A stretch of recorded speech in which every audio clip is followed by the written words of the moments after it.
Good day, Lester Holt and Savannah Guthrie in New York. The moment the entire country has been waiting for after a very close race. NBC News now projects that Joe Biden has won the Keystone State, Pennsylvania, and its 20 electoral votes. And that means we can now project that former Vice President Joe Biden has been elected President of the United States. He is President-elect Joseph Robinette Biden at 77 years old. Chuck, we'll turn to you. This map is a real interesting one, not necessarily the path that anyone thought would have unfolded, but here we are. Here we are. Look, we got just enough vote in order to call Pennsylvania, even if it may slip into a recount. We think there's just the mathematically nearly impossible for the order of finish to change in Pennsylvania.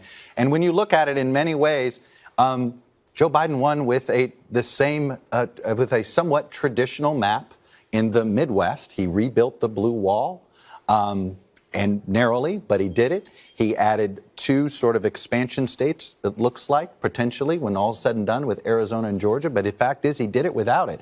And it proved that 4 years ago, the biggest important lesson from this election is that 2016 was not an outlier. This is essentially the 2016 election with the Gary Johnson vote going to Joe Biden. And here we are. All right, Andrea.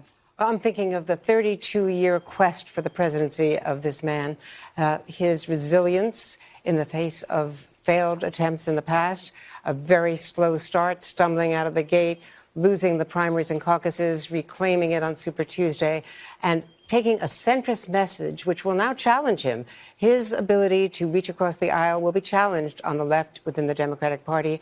But the empathy, the fact that he was so policy-directed, which comes from his whole career during COVID, which I think was the biggest story of this closing part of the campaign, his response to the pandemic.